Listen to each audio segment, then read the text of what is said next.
스카이드 학생님 반갑습니다. 황원식쌤입니다. 이번 시간에는 김정한 작가의 산거족이라는 작품을 공부해 보도록 하겠습니다.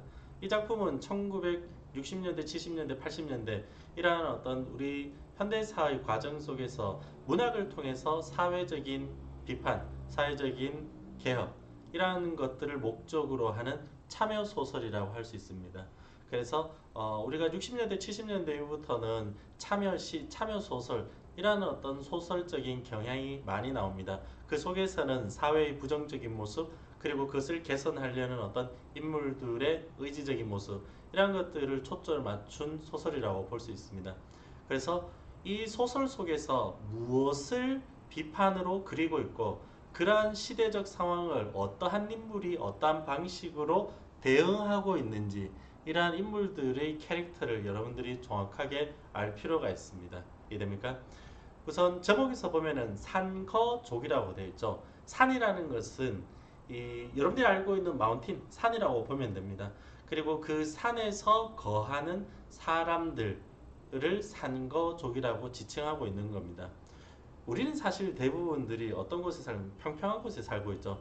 근데 여전히 TV에서 보면은 가끔씩 이제 달동네 혹은 이러한 어떤 용어들을 사용하는데 그러한 사람들이 공간이라고 하면 되겠죠. 그러니까 산에서 사는 사람들은 어떠한 부류라고 볼 수 있는 겁니까? 우리 사회로부터 소외되고 약자인 사람들로 볼 수가 있는 거죠. 그럼 이러한 약자의 어떤 삶의 공간이 이 작품 속에서 어떻게 그려지고 그 공간에 사는 사람들을 다른 외부적인 사람들이 어떻게 대응하느냐 그 부분에 초점 맞춘다면 소설을 좀 더 정확하게 이해할 수 있을 겁니다. 작품 속을 한번 들어보도록 하겠습니다. 전체 줄거리가 있습니다. 전체 줄거리 여러분들이 먼저 반드시 읽어야 됩니다. 영상 잠깐 멈췄다가 전체 줄거리를 읽은 다음에 선생님 설명을 같이 듣는 게 훨씬 낫습니다. 일본말로 모래 언덕이라는 뜻, 낙동강, 부산의 낙동강입니다. 부산이라는 공간은 어떤 공간이냐면은 1960년대는 피난지라는 공간입니다. 북한에 의해서 남한 사람들이 계속해서 피난을 하다가 결국에는 어느 공간 부산까지 이제 그 피난을 하게 되죠. 그러다 보니까 6.25 이후에 피난한 사람들이 부산에서 특히 이제 산으로 가거나 아니면은 기존의 사람들이 살지 않는 공간으로 가게 됩니다. 그래서 피난민의 모습이 부산이라는 공간에서 가끔 작품의 형상화된다는 것을 여러분들 기억하기 바랍니다. 낙동강 언저리에 맞서뜨는 몇십 채의 판자촌입니다. 판자촌 어떤 거라고? 하층민, 소외된 사람들의 공간이라고 볼 수 있죠. 식수도 없이 살고 있다. 그들의 삶의 환경이 굉장히 힘들다라는 걸 알 수 있습니다. 황거칠 씨도 산 위에서 수정하면 아는 마을에서 물지개를 찌고 산다. 그러니까 삶이 보장되지 않은 거죠. 시청에서는 지대가 높다는 이유로 수도를 올리지 못합니다. 그러면은 그 당시에 어떤 정부나 지자체 이런 어떤 관이라는 집단이 그 사람들에게는 뭔가 삶의 안정 이런 어떤 생존을 할 수 있는 그런 공간적인 여건을 만들어주지 않는다라는 것을 확인할 수 있죠. 황거칠 씨는 통장관전들과 함께 산에서 물을 끓이기 위해서 자금을 추별한다.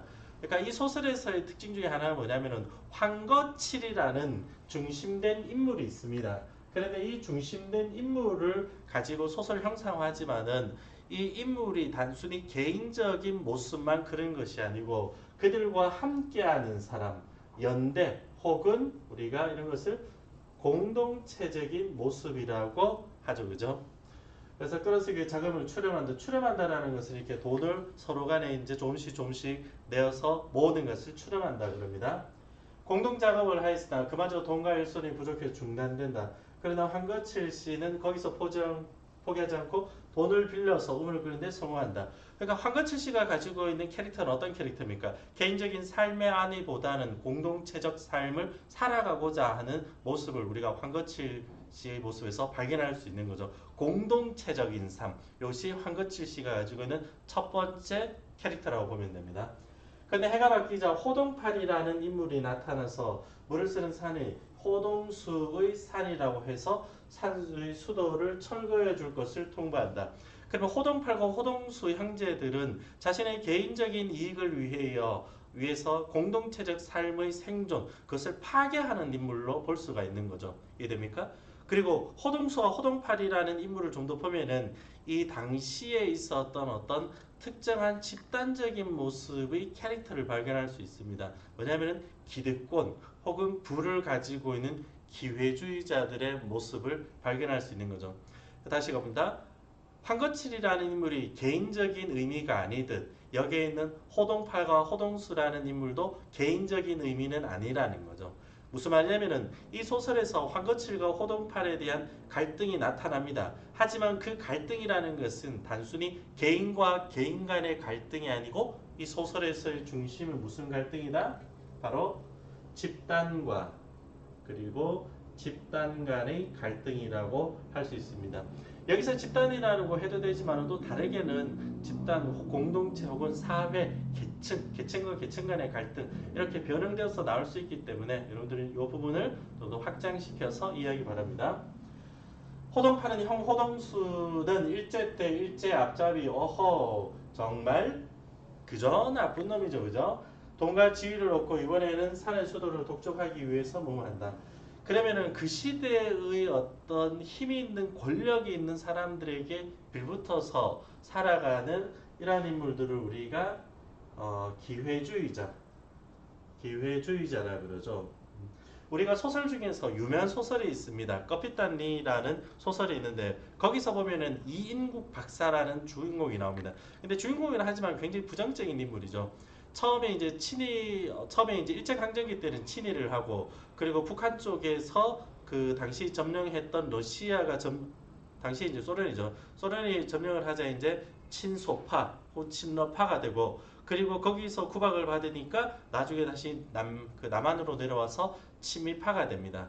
이러한 어떤 사회적인 지위를 이용해서 자신의 개인적인 안위를 찾아가는 기회주의자의 모습, 마치 카멜레온의 변화와 같은 인물이 되는 거죠. 이러한 인물들의 유형들이 소설의 한 유형들을 이루고 있다는 것을 여러분들 기억하면 됩니다. 여기서 호동수라는 인물과 커피탄리의 이인국 박사는 같은 인물이라고 보면 되는 거죠. 결국 한강철 씨는 산수도 문제를 법원에 출두해 판결해서 지게 된다. 그러면은 여기에 보면은 보세요.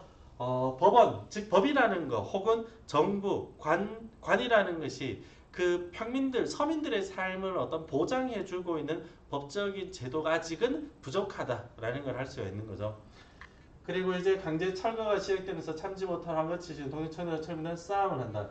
싸움을 이룬다. 서로 치고받고 이제 장면이 나올 텐데 이러한 부분에서 갈등이 어떻게 됩니까? 갈등이 격화되죠. 갈등이 격화되었을 때 우리가 쓰는 용어가 있습니다. 뭐냐면 바로 첨예한 갈등이라는 겁니다.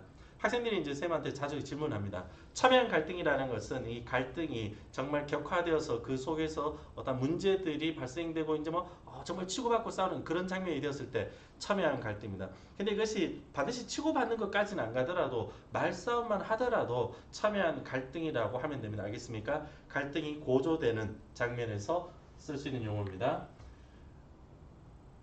경찰이 연행된 황건칠 씨는 다시 강제 집행을 방해하지 않겠다는 각서를 쓰고 나서 풀려난다. 황건칠 씨가 구류에서 풀려나 구류소 경찰서 유치장에 이제 며칠 동안 있는 것을 구류라 그럽니다. 그리고 마사들 일대의 수도를 독차지하면서 자유이 본격화된다. 그러니까 힘이 없는 사람들이 어떻게 보면은 힘 있는 사람에게 당했다라고 볼 수 있는 거죠. 배수시설을 양도할 것을 황거칠 씨에게 요구한다. 양도라는 것은 그것을 우리한테 넘기라는 겁니다. 넘긴다라는 것은 어떻게 보면 그들의 삶의 근거, 목줄을 넘기는 건데 이건 사실은 장기적으로 봤을 때도 그렇고 사실 그리고 어떤 삶의 자존심에서도 문제가 될 수 있는 거죠. 그리고 황거칠 씨는 이것을 거절합니다. 마을 사람들은 호동파가 특별한 관계로 인해서 점차 글을 쓰는다. 특별한 관계라는 것은 본문 속에 있습니다. 본문 속에서 어쩔 수 없이 그들의 물을 쓸 수밖에 없는 상황이 나옵니다. 그리고 황거칠 씨는 새로운 물에 손을 찬다. 여기서의 수원이라는 것은 물길인 거죠. 근데 이 물이라는 것은 무엇을 말하는 것입니까? 단순히 워터를 말하는 것이 아니고 어떤 삶의 터전이나 혹은 삶의 어떤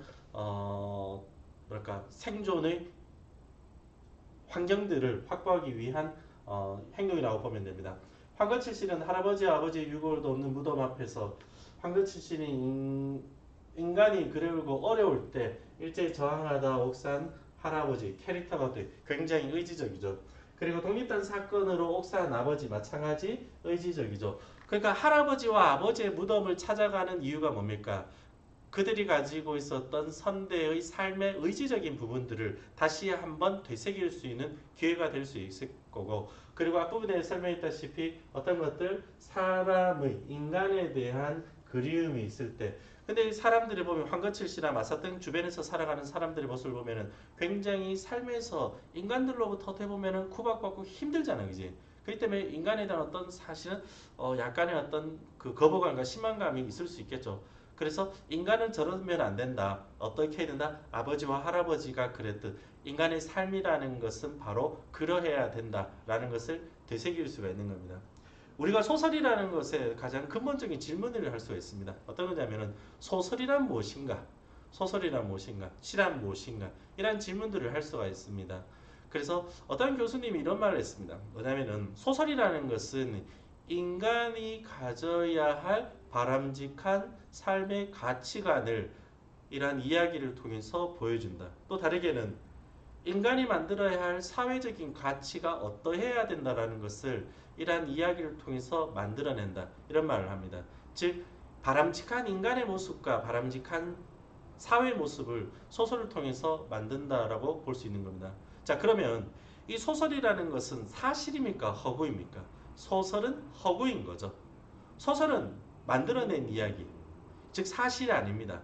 하지만 그 사실은 아니지만은 그 속에 뭐가 있다? 바람직한 인간과 사회의 모습, 바로 삶의 진실성이 있다라고 해야 됩니다. 이해됩니까? 소설이라는 것은 무엇을 가지고 있다? 삶의 진실성을 가지고 있어야 됩니다. 우리가 이 오행리의 마지막 입세라는 굉장히 오래된 그 고전 동화가 있죠. 거기서 보면은 어떤 인물이 있냐면은 그 화가가 병들어 있는 여자아이를 위해서 창밖에 바람이 불어도 떨어지지 않는 벽에 벽화를 그립니다. 그러면은 그 벽화 자체는 어떻습니까? 그 벽화 자체는 사실이 아니죠. 나뭇잎이 아니잖아요. 그지? 그러니까 사실은 아닙니다. 하지만 여자아이의 소재의 어떤 생명을 위해서 그 화가의 그림은 바로 인간이 지내야 할 바람직한 모습이라고 볼 수 있는 거죠. 바로 소설이 그러한 모습을 가지고 있다는 겁니다. 여기에서 보면은 황거칠 씨가 아버지와 할아버지의 묘소를 찾아가서 그들의 삶의 모습을 한번 되새긴다라는 것이 어떻게 보면은 소설이 가지고 있는 본질적인 모습이라고 이해를 해도 여러분들 됩니다. 아시겠습니까? 그러니까 삶의 진실성을 찾아가는 과정이다. 이렇게. 그다음 황거칠 씨는 먼저 느껴야 됩니다. 호당파는 수도의 비누가 발견됐고 사이좋게 지내라는 경찰의 중재로 사건이 일단락됩니다.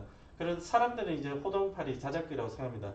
입원을 할 정도로 병세가 심각하지만 황거칠 씨는 뭐뭐 관을 모시던 사람들이 다시 그들이 등장해서 그리고 황거칠 씨의 산수도가 있는 국유지를 불하받는 것이다. 여러분들 불하라는 것은 뭐냐면은 정부가 소유한 땅이나 산 이런 어떤 부동산들을 민간인들에게 파는 것을 불하라 그럽니다. 이해됩니까? 요즘은 잘 하지 않습니다. 이제 정부가 일정한 어떤 국유지를 어느 정도 가지고 있어야 하기 때문에. 근데 예전에는 이런 것이 사실 어떻게 되냐면은 힘있고 권력 있는 사람들이 그 정보를 빼돌려서 자기네들이 싼 가격에 이것을 불화받고 자기의 어떤 개인적인 이익을 취하는 경우가 간혹 있었다 그럽니다. 그럼 여기에서 뭐뭐뭐뭐 관에 소속 그와 관련된 사람들은 자기네들이 가지고 있는 지위와 권력을 통해서 그것을 어떻게 보면은 자기 개인적인 이익을 위해서 불화를 받을 수 있는 거죠. 그렇게 되다 보면 마치 황거칠 씨가 혹은 마사등에 있는 사람들이 또다시 어때? 자신들의 삶의 터전을 이것을 가지고 뭐랄까 핍박받게 될 수 있는 거죠. 그러한 모습들이 소설 속에서 계속 나오고 있는 겁니다. 황거칠 씨는 신문사의 소설에서 대통령께 탄원해서 제출하지만은 갑자기 재판이 중단됩니다. 사람들은 총선 때문에 민심을 고려했기 때문에 진작합니다. 광복절은 황거칠 씨에게 아버지와 아버지의 독립정신을 위해서 감사장이 전해지고 황거칠 씨는 단결력이 강한 태촌 사람들과 함께 불화치소 투쟁을 하면서 이렇게 됩니다. 어떻게 됐을까? 그들은 수도를 지켰을까요? 아니면 수도를 또다시 빼앗겼을까요? 결론이 소설에서 나진 않죠. 그죠? 이런 소설을 우리가 뭐라 하냐면은 열린 결말이라고 합니다. 열린 결말. 이렇게 그 뒷부분에 이제 독자를 통해서 독자들이 스스로가 상상할 수 있도록 그렇게 만들어 놓은 거죠. 자, 단편 소설이고 농촌을 배경으로 했습니다. 참여 소설, 1960년대, 70년대, 80년대의 과정 속에서 소설을 통해서 사회적인 변화를 꾀하는 것을 우리가 참여 소설이라고 합니다.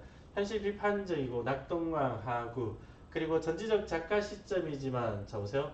이 소설에서의 특징 중에 하나가 뭐냐면은 바로 선택적 전지적 작가 시점.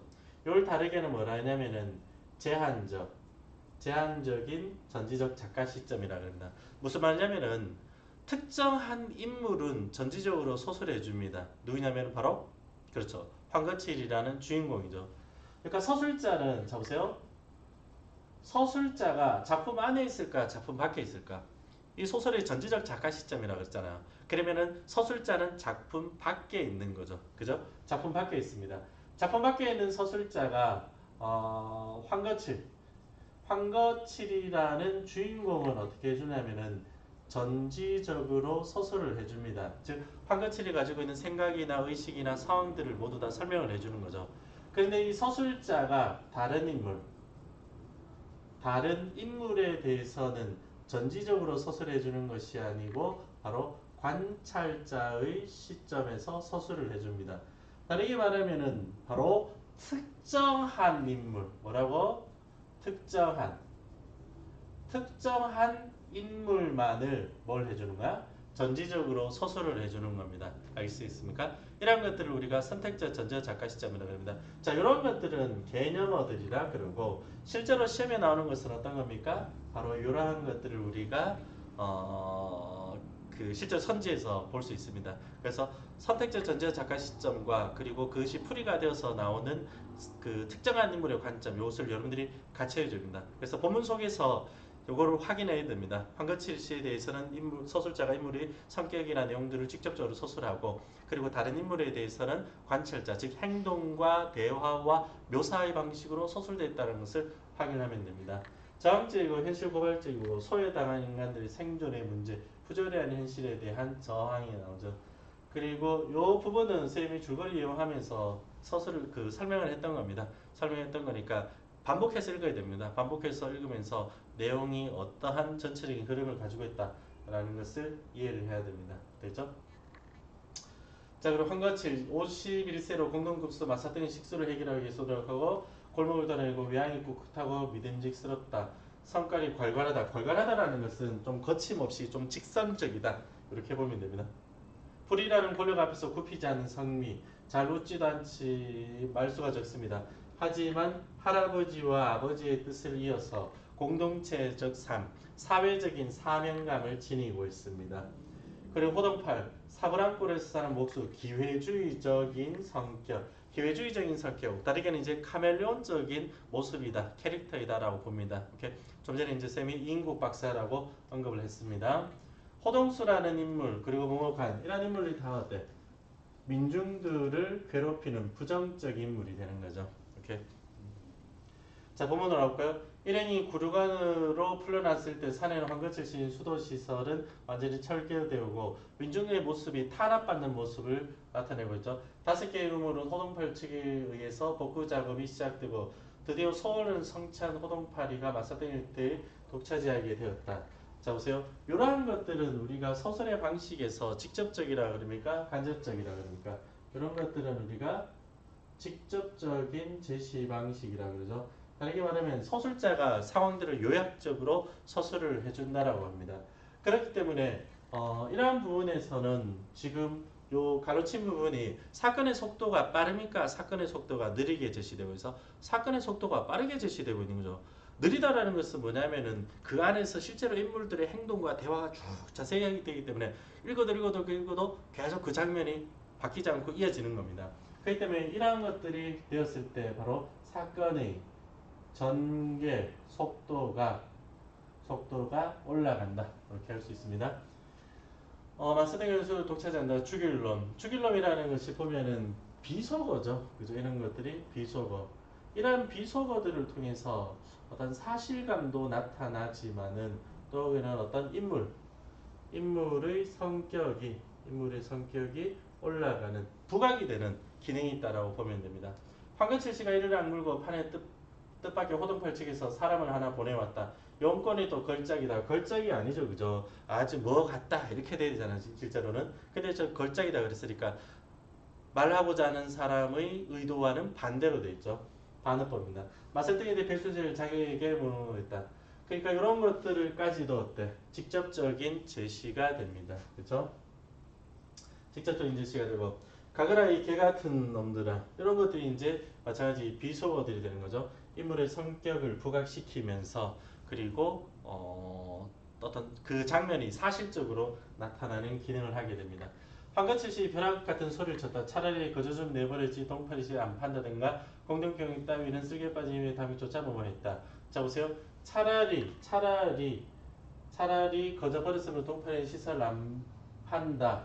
자 보세요. 자 여기는 원래는 뭐가 있어야 됩니까? 따옴표가 있어야 되죠. 근데 소설에서 이런 식으로 따옴표가 있어야 되는 장면에 불구하고 따옴표를 없앴습니다. 이런 것들을 우리가 간접화법이라고 합니다. 간접화법. 간접화법이라는 것은 따옴표가 있어야 되지만 따옴표를 없애야 되는 거야. 그래서 따옴표를 없앤 나름대로 이유나 특징이 있을 거 아닙니까? 자 여기서는 뭐냐면은 원래는 이 장면을 길게 서술하려는 작가의 의도가 나타납니까? 이것을 짧게 서술하려는 작가의 의도가 나타납니까? 짧게 서술하려는 작가의 의도가 있죠. 그래서 이런 걸 통해서 요약적인 제시, 사건의 속도를 빠르게 하려는 의도라고 볼 수 있습니다.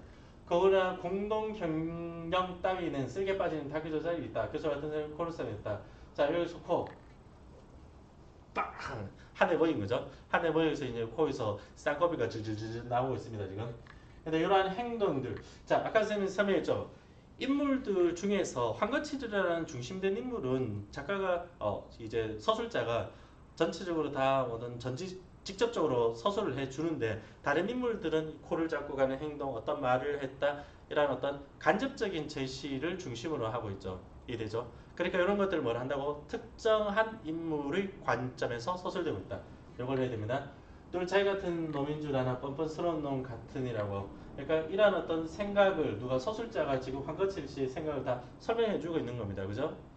배수 시설의 양도를 거절한 동파를 어디 보자는 듯이 맞사땅일 때 자기 시설을 하기 시작했다. 그래서 바람이 매일같이 반응이 쭉쭉쭉 가서 뭐가 됩니까? 그런 것들이 이제 요약적 제시가 되는 거죠.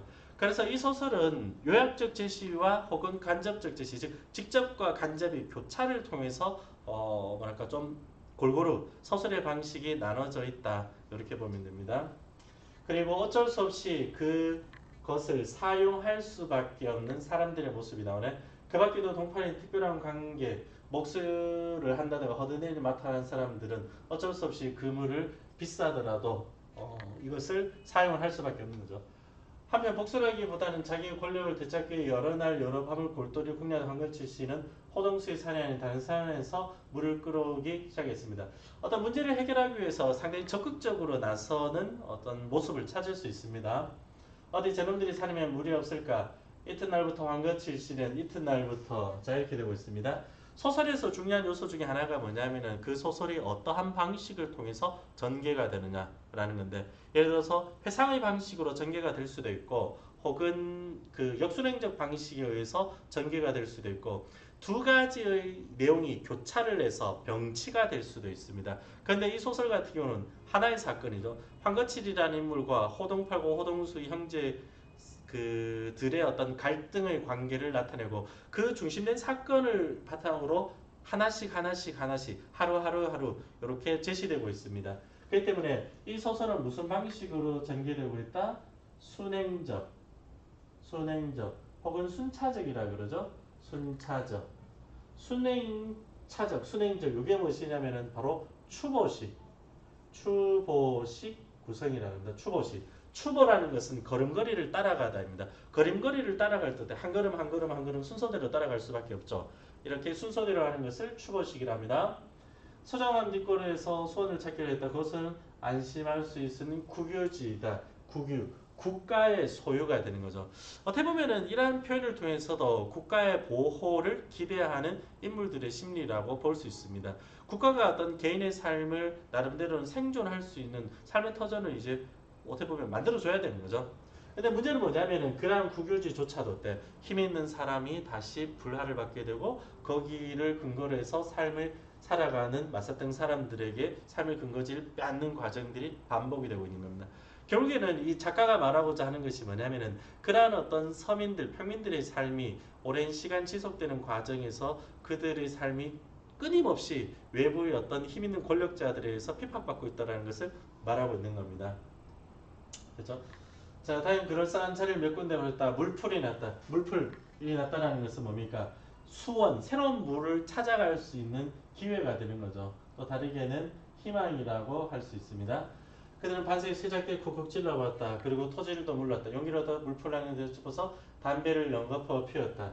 황금칠시의 복잡한 심리가 되는 거죠. 우선 첫 번째 어떤 것이 있을까요? 뭐냐면은 수원을 새로운 수원에 대한 희망과 기대감이 올라갔죠, 그죠? 그렇기 때문에 긍정적인 심리가 있을 수 있습니다, 그죠? 우리가 다시 물을 얻을 수 있겠구나. 근데 또 한편으로 생각해 보면은 우리 그 전에도 이미 한번 이런 경험이 있었는데 그것이 호동팔과 호동수 형제에 의해서 찬탈당하는 빼앗기는 경험이 있었지 않습니까? 그러면 이번에도 또 다시 어때? 그들로부터 혹은 다른 사람들로 힘 있는 사람들로부터 이것을 빼앗길 수 있다라는 위기감이 있을 수 있는 거죠. 그렇기 때문에 긍정적인 생각도 있지만 또 그것이 어떤 좌절될 수도 있다라는 불안감을 이 장면에서 찾을 수 있는 겁니다. 그래서 복잡한 마음, 두 가지 혹은 여러 가지의 생각들이 함께 모여 있다라고 보면 됩니다.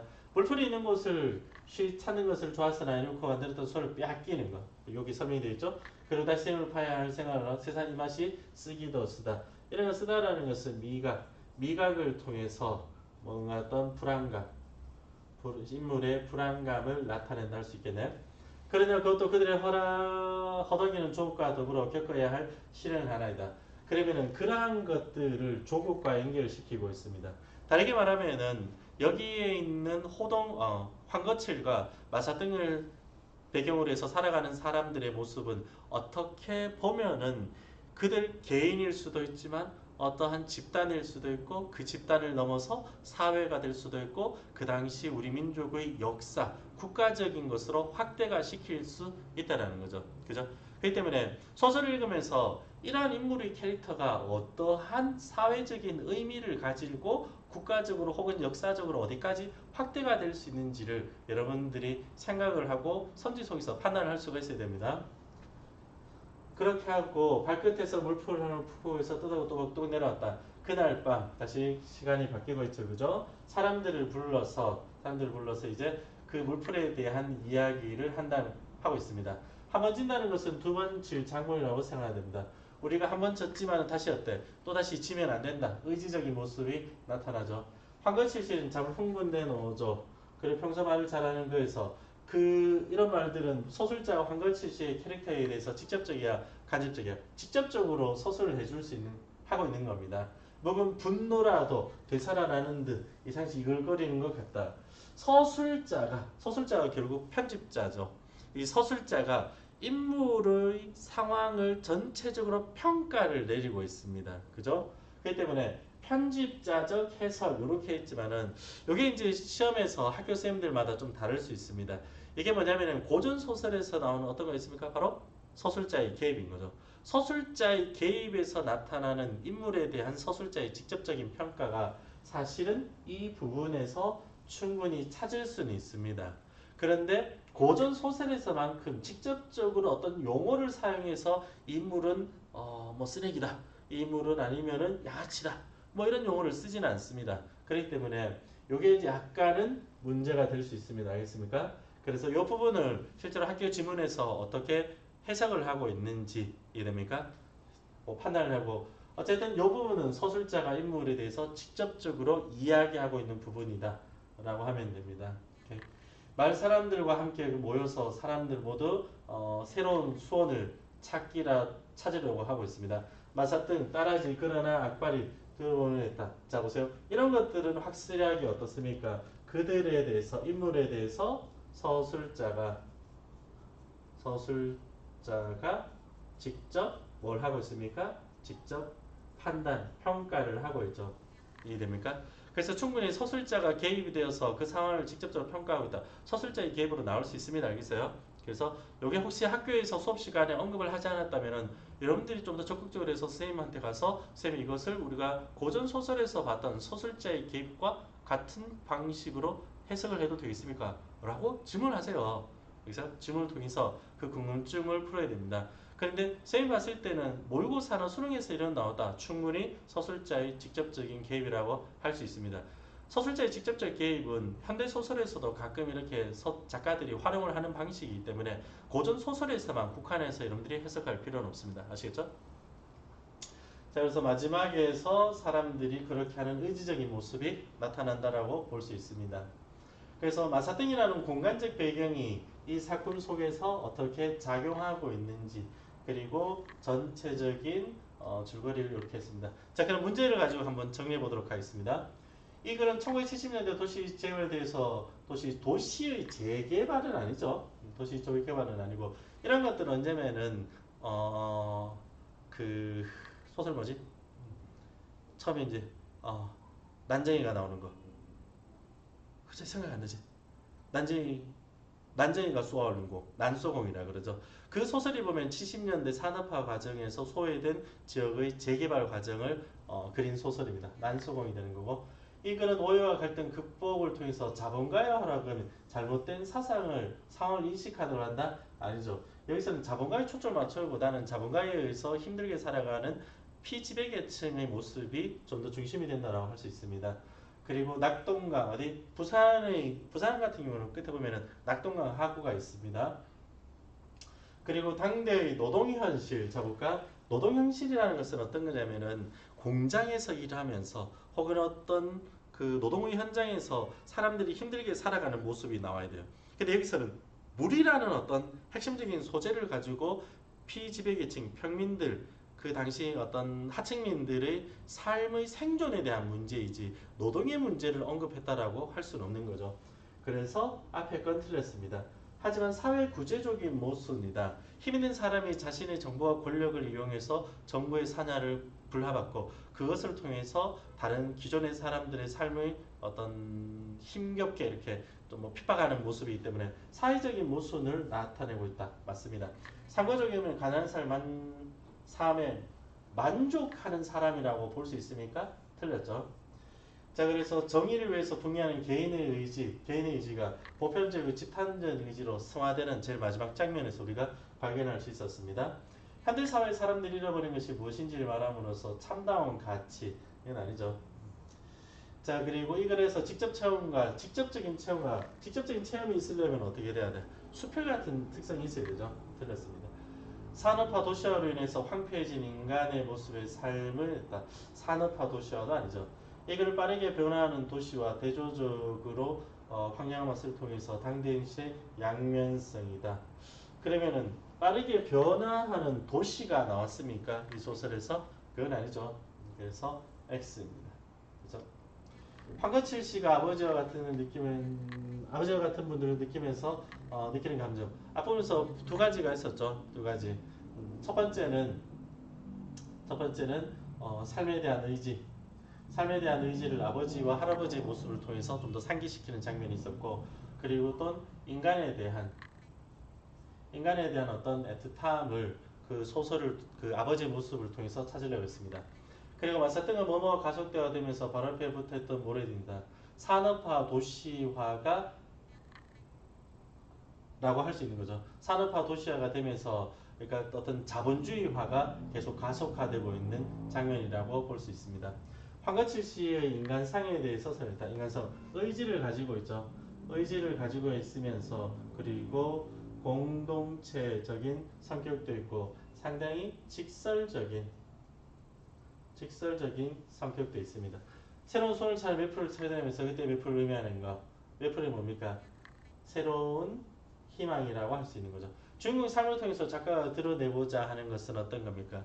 부당한 권력에 저항 그리고 그것을 극복하려는 모습을 우리가 주인공을 통해서 발견할 수 있었습니다. 그리고 황거칠 씨 조항성으로 찾아간 이유는 위에 있는 요 부분하고 사실은 같은 의미로 여러분들이 서술을 해도 됩니다. 아시죠?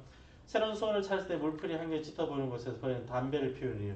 단비, 희망도 있었지만은 그들이 또 빼앗기지 않을까라는 어떤 불안감, 이를 동시에 가지고 있다고 보면 됩니다. 그리고 이 글에서 맞서뜨는 절대적인 생존 요소라고 제시되는 소재 뭡니까? 바로 물이죠, 물. 수원. 물이 있어야만 그들의 생존을 이어갈 수 있었습니다. 이해됐죠? 자, 그래서 이 소설에서는 우선 첫 번째 시점 부분이 중요합니다. 특정한 인물의 관점에서 그를 중심적으로 서술을 하고 있습니다. 그리고 집단과 집단 간의 갈등 혹은 계층과 계층 간의 갈등이 두드러지고요. 그리고 그 속에서 인물들이 어떻게 행동을 하는지, 그리고 서술의 방식이 직접적으로 요약적으로 제시된 부분도 상당히 많았었지만은 간접적으로 제시된 부분이 있었습니다. 그리고 비유적이고 상징적인 소재들이 이 작품에서 중요한 기능을 했기 때문에 이러한 부분들을 중심으로 여러분들이 정리하고 본문을 다시 반복해서 읽기 바랍니다. 고맙습니다.